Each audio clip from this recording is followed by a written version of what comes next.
Tudo bem? Boa Tudo noite, jóia? Nilton. Como você está? Tô ótimo, e você? Tudo bem, graças a Deus. Melhor agora Graças a Deus. podendo falar com você e com os nossos Bom, amigos aí que nos prestigiam também aqui sobre esse concurso tão importante, né? sem dúvida. Muito prazer falar contigo aqui, Jailton. Prazer é todo meu, meu Acabei de amigo. aceitar também o professor Felipe, que já vai nos fazer companhia aqui neste espaço tão prazeroso. Olha Grande ele aí. Felipe, Pronto. Fala aí, galera, tudo bom? tudo bem e você? Rapaz, tô até encabulado de estar aqui com vocês, viu? Que isso? Duas referências pra mim, bicho. Sou muito fã de vocês. A recíproca é Aqui, verdadeira, meu amigo, tenho certeza disso. sem dúvida. Show Isso de mesmo. bola, show de bola. Vamos lá, vamos bater um papo aí sobre esse tão Bora. aguardado, tão esperado, tão idolatrado e temido TJDFT, a casa do Jailton. Exatamente. Rapaz, foi uma alegria. Primeiro, assim, uma alegria como juiz da JDFT, porque estamos precisando de novos colegas aqui. O negócio não está fácil, não. O TJDFT tem a particularidade, Felipe e Eduardo, você já deve saber disso, que é um tribunal que não existe, por exemplo, aquela ideia de um juiz responder por duas, três comarcas. Aqui nós não temos comarcas, temos circunscrições, mas a ideia é exatamente a mesma. Então, por exemplo, o Distrito Federal tem suas regiões administrativas. Então, nós falamos lá, a região administrativa de Sobradinho, Planaltina, Águas Claras, Recanto das Emas, enfim.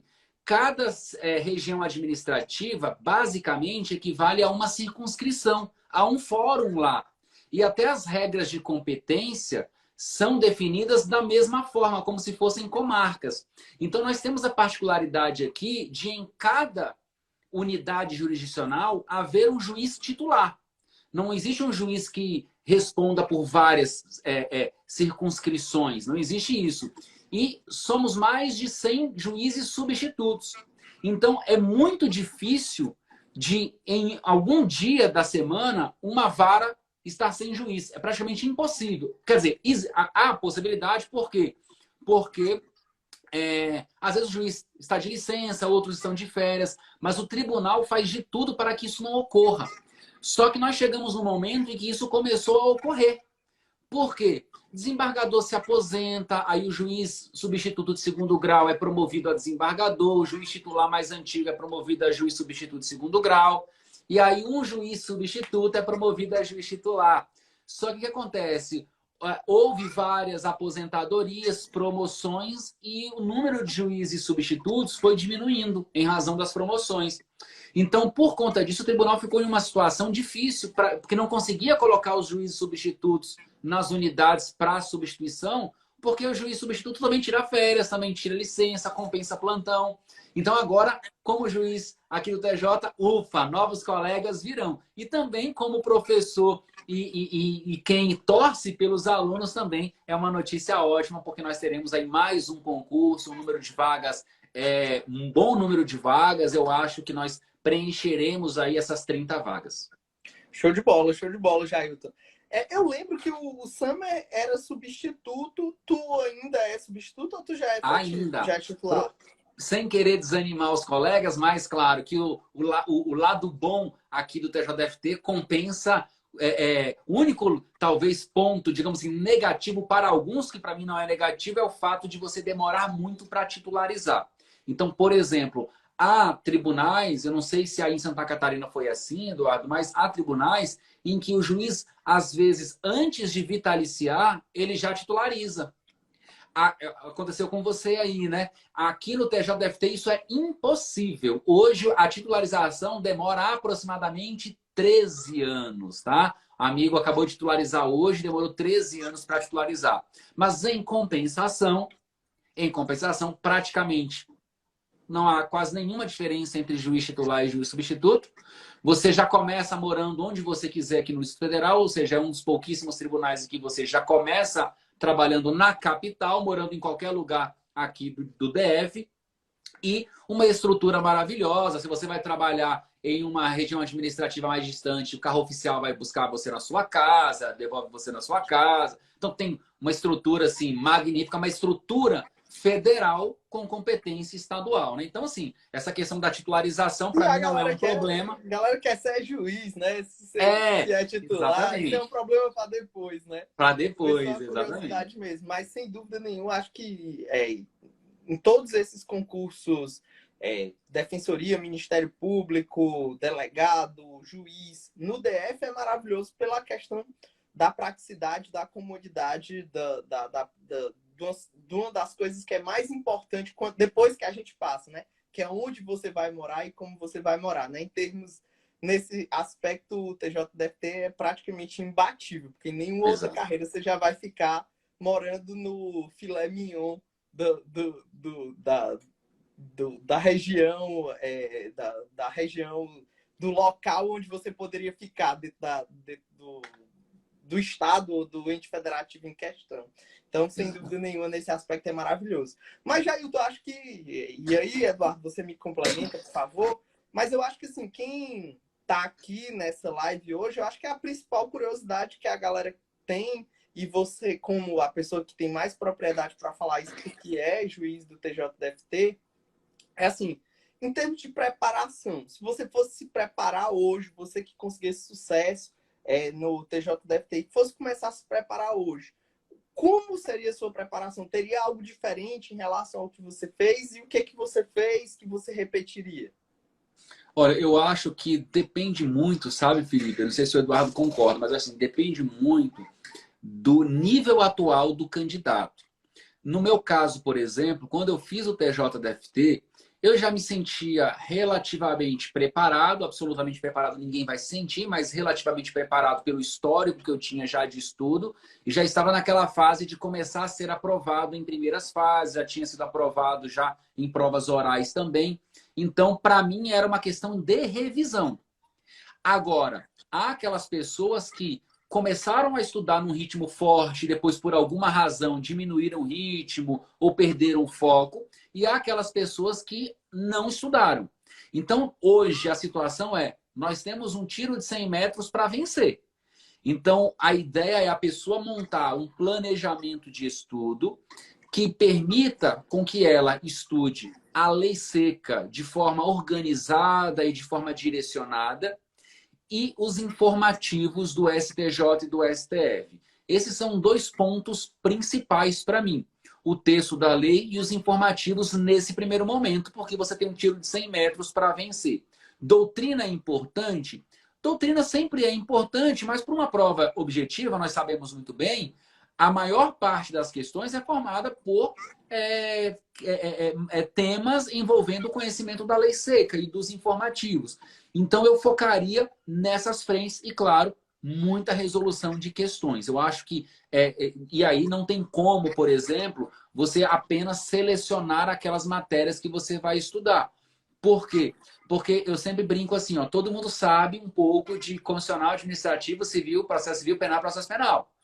Mas o que vai fazer com que você aumente a sua pontuação, muito provavelmente vai ser as outras matérias que muitas vezes são negligenciadas pelo candidato.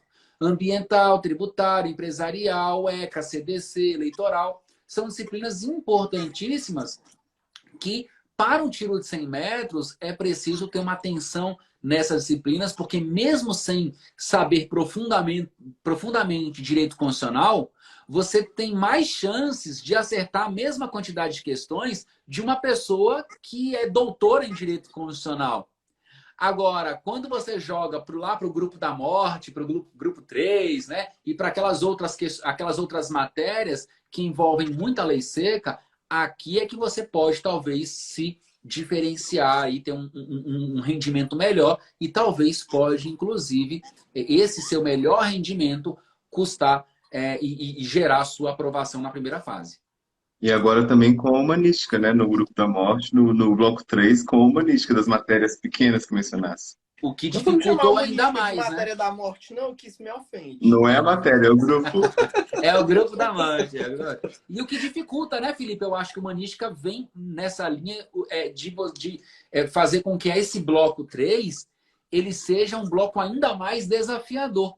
Porque a pessoa às vezes pensa o seguinte, mas humanística, sei lá, 3 questões, 5 questões, certo. Eu perdi, na prova que o nosso amigo Samer fez e passou, de 2013, eu perdi por uma questão. Então, se caísse humanística e eu acertasse uma questão de humanística, eu teria sido aprovado. Então, essa questão de 3 ou 5 questões, meu amigo, você tem que acertar a questão. E aí que eu acho que, inclusive, o humanística, você tem mais, claro, propriedade para falar aqui, aí é que exige um estudo diferenciado. Por quê? Porque, meu amigo, eu não sei se você, pelo menos é a minha visão, viu, Felipe? Se eu estiver errado, você pode me corrigir. Se eu fosse estudar hoje, eu não queria compreender completamente o pensamento de Kant. Eu só quero saber o que eu preciso. Eu me preocuparia o seguinte: qual assertivo eu tenho que marcar? Eu só quero saber, então, professor Felipe, se cair Kant, eu tenho que saber o que aqui. Aí você vai me falar, olha, se no enunciado falar isso, é pensamento kantiano. Se disser isso, é outro pensamento, etc. Então, eu acho que é importante esse estudo também direcionado para você vencer a humanística. Não sei se eu estou errado. Perfeito. Assim, primeiro, eu acho que nem Kant entendeu completamente o pensamento de Kant. Mas, para além disso, é perfeito, cara. Tu definiu, eu vou usar esse conceito agora quando eu for introduzir os próximos cursos de humanística.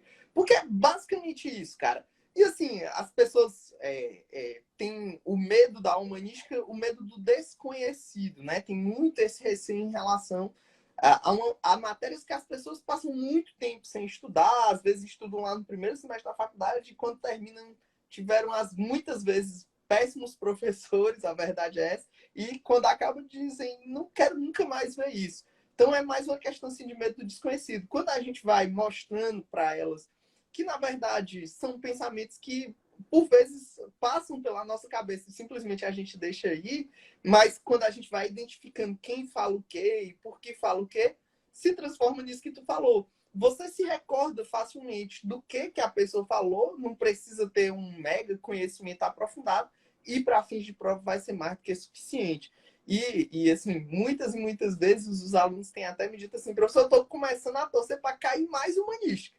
Porque às vezes é mais fácil lembrar o pensamento do autor do que lembrar o que diz o inciso do parágrafo, do artigo, da parte final das disposições transitórias de uma lei ambiental. Então, eu fico bem feliz quando isso acontece, quando a gente vai começando a mudar o chip aí na cabeça das pessoas em relação ao humanística. E a gente tem feito isso nos cursos específicos e também nos nossos retas finais, né? No reta final aqui do TJDFT, por exemplo, a gente tem um material de humanística que o pessoal costuma elogiar muito, que são os materiais que a gente tem usado, e a gente tem conseguido antecipar muitas questões de humanística aí nas últimas provas, assim, foi verdadeiramente assim, para deixar a gente bem feliz. Até no Tribunal de Justiça Militar agora de Minas Gerais também a gente tinha questões que estavam no material, TJ Pernambuco, TJ Maranhão, todos foram, TJ Santa Catarina, todos foram bem exitosos nesse aspecto.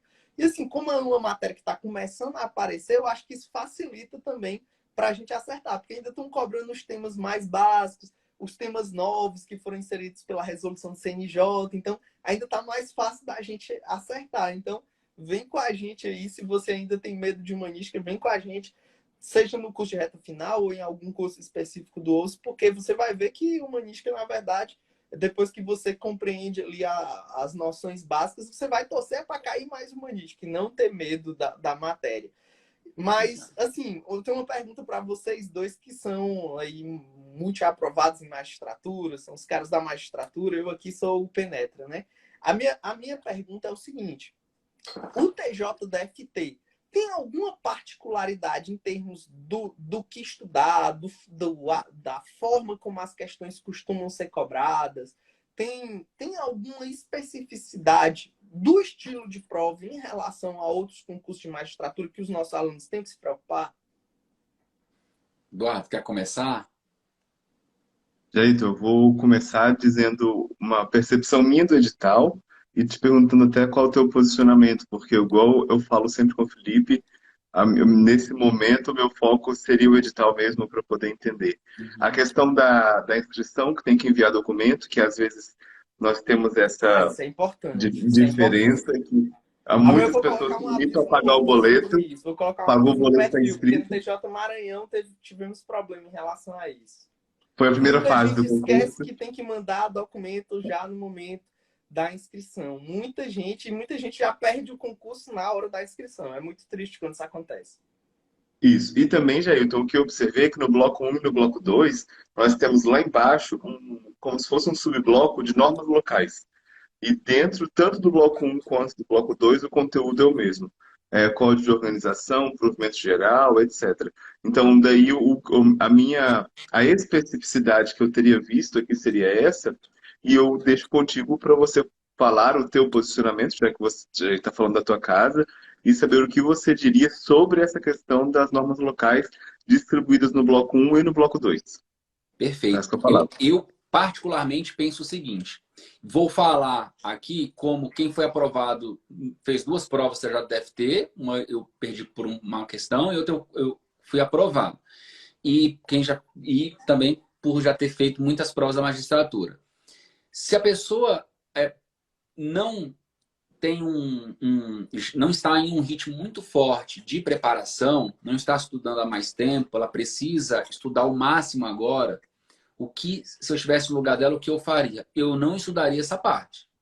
Porque aqui é uma questão de estratégia. Nesse ponto, se cair uma questão, na minha visão, na minha leitura, eu já acho muito. Pode ser que não caia, inclusive, nada. E por que eu digo isso? Porque quem elaborará as questões de primeira fase será Sebrasp, não a banca do TJ, não os membros da comissão. Então, a organização da primeira fase e a elaboração, Sebrasp. Pode cair? Pode cair. Agora, por uma questão de estratégia, eu estudaria, por exemplo, humanística e não estudaria essas normas aqui, porque, assim, são muitas normas, você tem que ler, tem que saber como... Talvez, assim, mais... Custo-benefício, né, Jair? Custo-benefício, análise econômica mesmo aqui, né? Então, talvez, assim, questões mais gerais, talvez, da própria composição do TJ, alguma coisa relacionada a isso, assim, no máximo, uma hora, se me sobrar uma hora em algum dia da semana para estudar, beleza. Então, fora isso, eu não vejo nenhuma grande particularidade para a primeira fase. Então, eu penso o seguinte, claro, que o ideal nesse momento é você ter o apoio para quem ainda não tem ritmo de estudo de alguém, por exemplo, o OUSE, que tem o curso específico, o apoio de alguém para te dar rotina, organização, foco e direcionamento. Aí é importante isso, porque se você for dar esse tiro de 100 metros sozinho, você não vai conseguir chegar minimamente preparado para a prova, a não ser que você seja muito fora da curva em termos de organização, de foco, de direcionamento. Se você não for, você precisa de um direcionamento de alguém, de algum curso. E se houver alguma particularidade, e geralmente há essa particularidade virá na segunda fase. Mas aí aqui é o seguinte, eu não sei se vocês pensam assim, que para mim é o seguinte, meu amigo, segunda fase eu deixo para a segunda fase. Para eu ir para a segunda fase, eu preciso passar na primeira fase. Então, o que eu quero agora? Ser aprovado na primeira fase. Depois eu vou me virar, sei lá, vou tirar férias, vou pedir demissão, vou fazer o que for para eu poder focar na segunda fase. Porque de nada adianta eu pensar nas particularidades da segunda fase se eu não estiver minimamente preparado aí para a primeira. Perfeito, Jair. Então, acho... E assim, é muito bom que seja você falando isso, porque você foi alguém que teve sucesso no TJ, é alguém que teve sucesso no TJDFT, e é muito importante, porque às vezes as pessoas superestimam essa questão de uma super especificidade, como se determinados concursos tivessem uma chave mágica que você pudesse abrir. Quando, na verdade, é ter aquela base, aquela coluna vertebral dos concursos bem solidificado, que são aquelas 6 matérias que você falou, e ter alcançado um nível de prova eficiente nessas matérias que são mais específicas, né? No tributário, no criança e adolescente, na humanística, ter alcançado um nível de prova. E assim, dentro dessa lógica, seja aquele perfil da pessoa que já está mais confiante ou da pessoa que está começando, eu acho que o grande ponto importante, se existe uma chave mágica, talvez essa seja a chave mágica, que de mágica ela não tem nada, na verdade, é muito trabalho, que é a organização de tudo isso. Porque para você passar em concurso, você tem que dominar muitos fatores, desde o emocional até um volume muito grande de matérias para estudar. E agora a gente está no reto final. Então, assim, não podemos dar tiro errado. É por isso que é importante essa questão do direcionamento que você falou, para a gente conseguir articular todos esses fatores. É por isso que no reta final, no nosso reta final para o TJDFT, a gente tem cronograma de estudos para quem tem 4, para quem tem 8 horas, que a gente sabe que a rotina das pessoas é diferente. É por isso que a gente faz esse cronograma de estudo. Linkado com todo o material, a gente disponibiliza materiais de estudo específicos de reta final, justamente porque a gente não tem tempo para ver doutrinas muito extensas. Então, a gente faz um cronograma de estudos para quem tem 4, para quem tem 8 horas, para articular todos esses fatores, para você só ter o trabalho de sentar e estudar, com uns materiais que vão permitir a revisão desses pontos que são centrais, que caem de todas as matérias, sejam elas dessa coluna vertebral ou dessas matérias mais específicas, incluindo humanística. E é por isso que nós vamos ter 3 simulados no estilo da prova do TJDFT, porque, como você disse, né, a gente tem que treinar muitas questões e, às vezes, não adianta só treinar o que já passou, a gente tem que treinar o que a gente espera que venha, porque a jurisprudência está mudando o tempo todo, é lei nova o tempo todo. A gente tem aí, só para dar um exemplo, a lei Henri Borel, que mudou um bocado de coisa de várias disciplinas diferentes. Então, vai vir coisa nova. Se a gente ficar só olhando pelo retrovisor, a gente não vai acertar esse tipo de questão. Então, a gente faz simulados inéditos justamente para poder dar para o aluno tanto essa organização do estudo, como todo o material que ele vai precisar num formato reta final, bem como os simulados. É realmente assim, para ter uma preparação não só completa, mas específica para um reta final. Porque se você for pegar, nesse momento, grandes manuais, né, grandes obras muito extensas, que você já não esteja habituado, se você já está bem habituado, já está com seu livro marcado, ótimo. Mas se você vai começar agora do zero e para revisar, fica muito difícil, né? Até revisar em grandes manuais é difícil nesse momento. Então, para você poder articular todos esses fatores, a gente prepara um curso nesse formato. Eduardo, tem mais algum ponto, assim, você que fez várias provas de magistratura, que nessa reta final, tu acha que seria importante, assim, bater para a galera também? Isso é uma coisa que você fazia, que você acha que foi um diferencial na sua preparação para os concursos de magistratura? Boa. Tá, aproveitando até o gancho do que você falou, sobre as questões sobre o curso. Lembrando aqui que a banca é CESP-CEBRASP e que mantida a tradição CESP-CEBRASP, a tendência é que haja uma cobrança incisiva de informativos, de jurisprudência, de julgados de STJ e STF. E é muito comum a gente fazer uma questão observando um informativo de 1, 2 meses para um curso na prova o assunto ser cobrado. Às vezes a questão acerta 60% do conteúdo da questão cobrada na prova, às vezes acerta um pouco mais, um pouco menos, ou passa pelo tema, mas nós estamos entendendo que aquele assunto será cobrado. E pelo menos o aluno é direcionado a abordar aquele assunto, ainda que pela via do erro, que daí ele vai ter a cicatriz ali do aprendizado. O que eu faria, Felipe, e foi dito também pelo Jailton aqui, agora, nesse momento de reta final, é revisar, sobretudo, as matérias pequenas. Por exemplo, no grupo 1, as matérias acessórias, ali, criança, adolescente, consumidor. Porque a gente vê como acessórias, mas elas carregam ali 10 questões juntas, né? Nos demais blocos, por exemplo, ambiental. É uma matéria que a gente não dá tanta atenção assim e acaba nos trazendo 4, às vezes 8 É o questões da famoso, matéria. são as questões do famoso grupo da morte lá, que derruba grande parte dos concurseiros, né? Tem um Exatamente, trabalho porque assim, pesado de revisão nessa reta final dessas matérias. sim, e a gente é habituado, talvez até pela força da faculdade, a focar em constitucional, administrativo, penal, processo civil e processo civil. Mas a gente é também habituado pela falta da nossa tradição, pela nossa tradição aqui de uma tradição bem desleixada no sentido de não dar valor a essas matérias. E são matérias que serão cobradas sempre, serão estar, é obrigatória a cobrança. E agora, no momento da revisão, o que eu fazia, o que eu faria também, seria iniciar a revisão por elas, garantir que eu fiz essas revisões.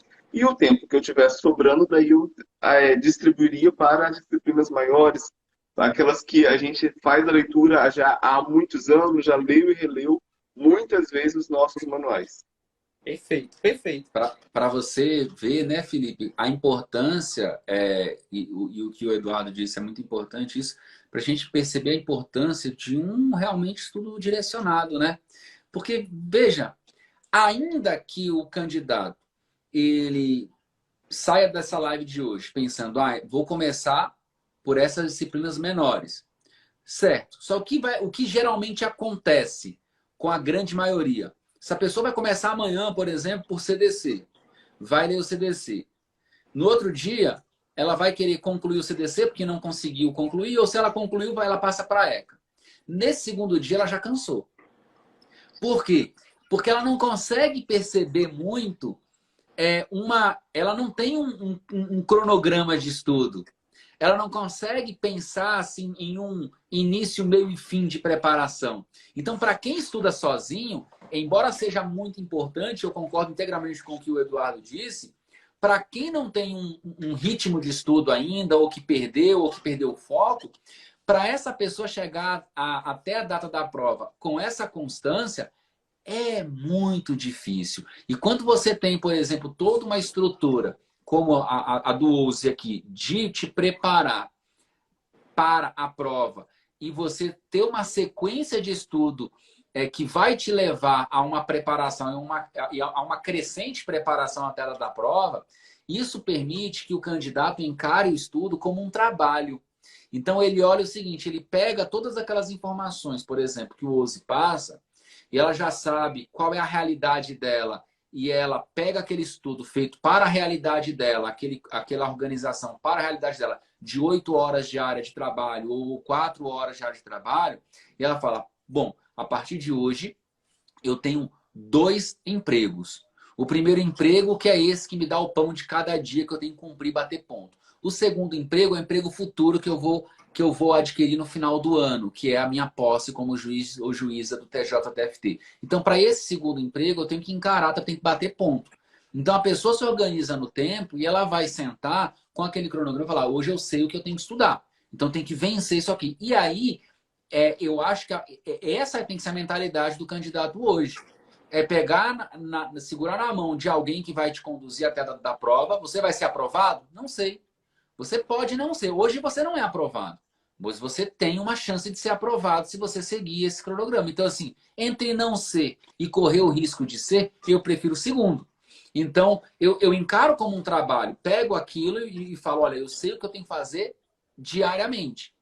Então, se na pior das hipóteses eu não for aprovado, eu já vou ter ali, já vou ter conseguido pelo menos o quê? Uma rotina de estudo. E eu posso seguir com aquele cronograma, depois em outro concurso, depois ali apenas me adequar, me ajustar a uma realidade diferente de um outro concurso. Mas é muito importante que a pessoa tenha essa consciência de que ela sozinha, ela dificilmente vai conseguir. Mesmo a gente falando aqui o que nós faríamos se estivéssemos aí nos preparando para essa prova. Mas eu acho que é muito importante encarar como um trabalho e é uma luta diária. Eu penso assim, é uma luta diária a partir de agora. Você vencer o cronograma naquele dia e saber que no próximo dia você vai saber novamente o que você tem que estudar e vai vencer, eu acho que isso é muito importante porque gera uma energia maior e é um combustível para você conseguir avançando até a data da prova. O Jailton tocou num ponto que eu acho que assim, a gente está num reta final, mas que sempre vale a pena a gente lembrar, né? Porque não é porque é um momento de reta final que tem uma travadinha aqui. Que todas as pessoas vão estar no mesmo patamar de consciência do seu estudo, de nível de autoconhecimento em relação ao seu estudo. Então, é sempre bom lembrar, e até para quem já está em níveis mais avançados, sempre é bom recordar que a primeira coisa que qualquer concurseiro tem que aprender não é constitucional, não é processo civil, não é humanística. Primeira coisa que o concurseiro tem que aprender é a estudar, né? E muitas vezes a gente ou se perde no meio do caminho, esquece o que rende mais aprendizado, ou tem gente, e aí a grande maioria das pessoas que eu vejo frustrada no mundo dos concursos, é gente que nunca parou para aprender a estudar. E às vezes você não sabia estudar e aprendeu num reto final, porque tinha uma rotina, tinha uma organização de estudo, que quando você começou a empreender aquilo ali, você viu, pô, é isso aqui que vai gerar resultado. Talvez não hoje, talvez não amanhã, mas daqui a 6 meses, ou daqui a 3 meses, ou daqui a um ano. Mas ter essa rotina constante e sustentável, isso vai ser, sim, o grande diferencial. Então, o primeiro dever de todo concurseiro, sem dúvida nenhuma, é aprender a estudar. E você aprendendo a estudar, aí você vai abrir as portas realmente para todas as matérias. Outra coisa é, com base no que o Eduardo falou, da questão da jurisprudência,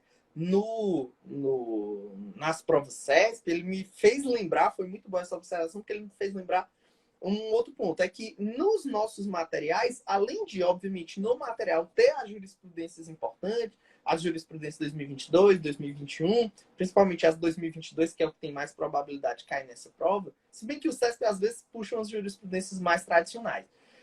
A gente, além dos materiais, a gente colocou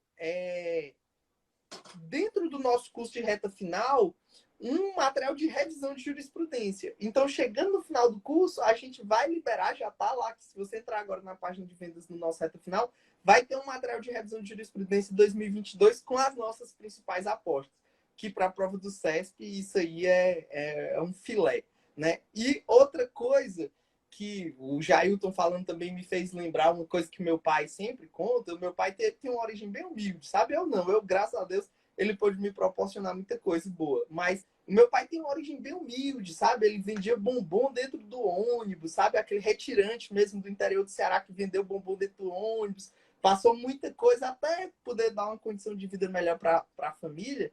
E o meu pai, ele tem uma frase que ele sempre repete, que ele diz o seguinte: meu filho, a vida é muito dinâmica. A vida é muito dinâmica. Hoje em dia você está numa situação difícil. E sempre que a gente está conversando sobre alguém que está passando um momento de dificuldade ou que ainda não encontrou o caminho para fazer as coisas acontecerem na sua própria vida, ele diz assim: meu filho, a vida é muito dinâmica. Hoje em dia essa pessoa está nessa situação, mas amanhã, daqui a um ano, daqui a 6 meses, mudou tudo. E aquela pessoa que antes estava passando por aquele momento de dificuldade conseguiu achar um caminho que mudou tudo, que fez acontecer na vida dela, né? E eu sei que muita gente, porque assim, a Jailton deve ver isso também, porque tem bastante atividade nas redes sociais, todo dia aqui no direct chega gente retratando ou mencionando uma situação de dificuldade que está precisando dar uma mudada nos caminhos. E assim, eu vejo muito esse momento de reta final como esse momento de dinamismo máximo da vida, sabe?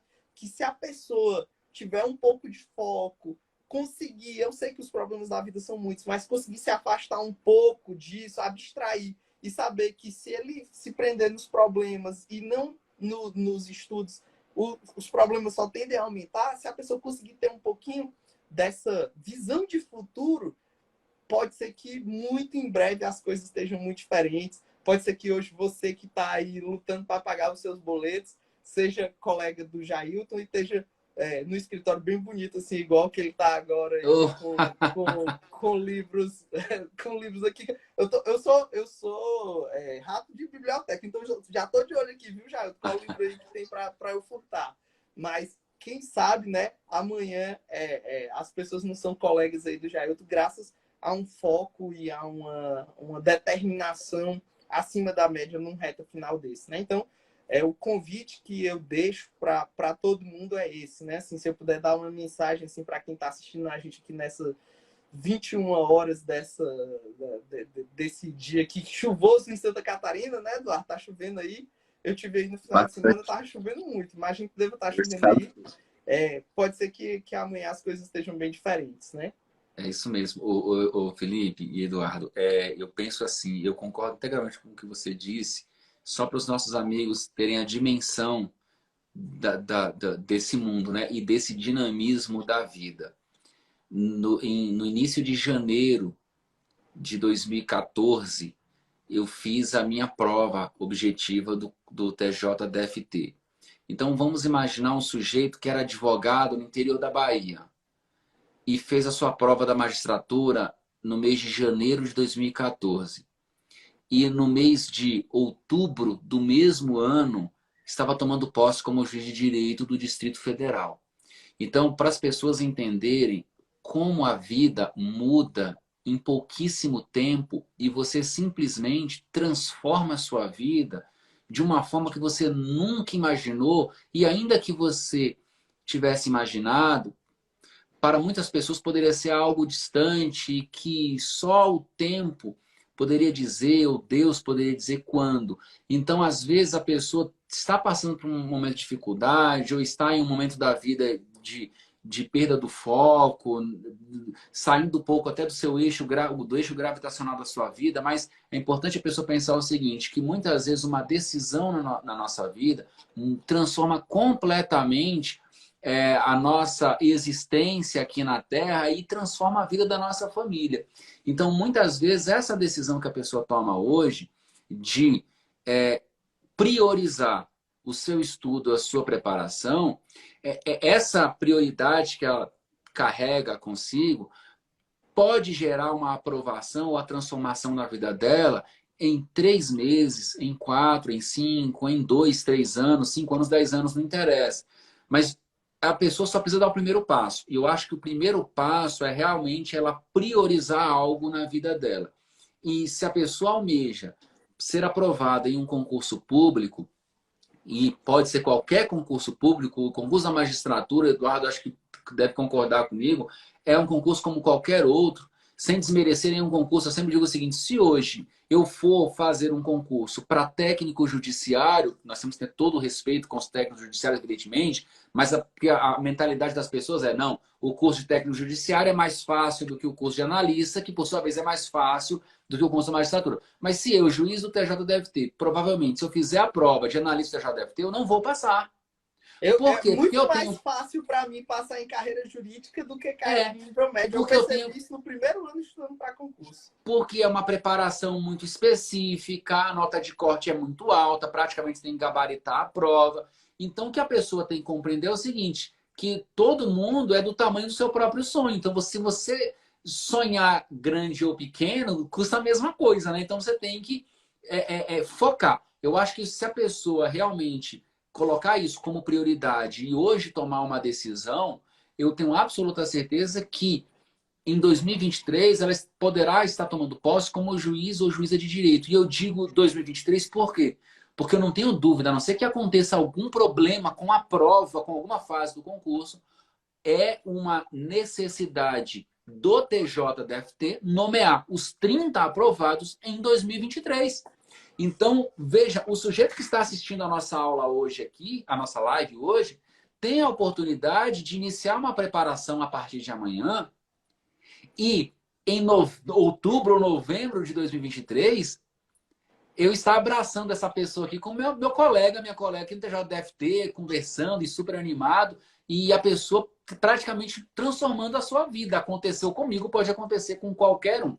Então eu sempre digo, o momento é exatamente agora. Procrastinar não te leva a lugar nenhum. Ah, vou deixar para o ano que vem. Aí vem a oportunidade. Ah, mas se eu tiver... Aí sempre vem, né, Eduardo? Nossa, eu resolvi a prova ali em casa do TJDFT. Nossa, se eu tivesse feito pelo menos um cursinho, eu teria passado. Pois é, o si é o que todo mundo vive.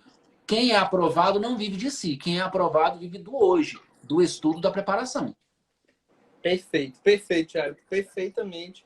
Cara, eu acho que é isso. Eu acho que se a gente pôde dar uma orientação para a galera em termos do que fazer, de como fazer, principalmente do foco que tem que ter nesse momento de reta final. Reta final é muita informação sendo bombardeado nas pessoas o tempo todo, então é muito importante essa questão de foco.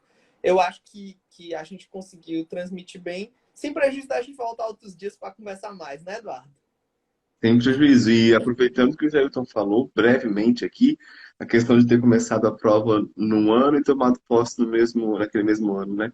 Eu me recordo, assim, Jailton e Felipe, Em junho de 2018, saiu o resultado da minha prova oral. Então, nós estávamos lá no pleno do Tribunal de Santa Catarina, assistindo à divulgação do resultado. E nos deram a seguinte notícia no final da sessão: quem for servidor público tem que pedir exoneração esta semana, com prazo para o dia 13 de julho, com efeitos produzidos a partir de 13 de julho, porque no dia 13 de julho vocês tomarão posse. É o E quem melhor for susto. advogado tem O que melhor comunicar susto o da AB para vida. a Baixa. E assim, ó, isso era dia 17 de junho, 16, algo nesse sentido, não tinha 30 dias. E pensa que foi uma reta final porque tinha que resolver questões funcionais, questões familiares, mudança de estado e, sobretudo, como você disse, Jailton, mudança de vida.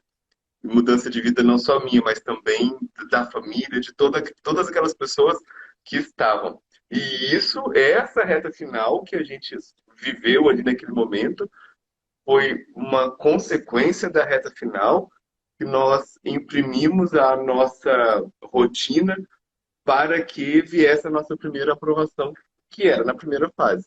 E depois as outras foram uma a consequência da outra. Mas eu só ouvi aquilo no pleno do Tribunal de Santa Catarina porque me dediquei a estudar para a primeira fase e aqui por diante. Então, é bem interessante a gente fazer essa abordagem de estilo de vida e também de possibilidade de mudar a nossa vida com o nosso estudo. Fiquei muito feliz com tudo que eu vi aqui. Perfeito, Exatamente perfeito. isso. Valeu, galera.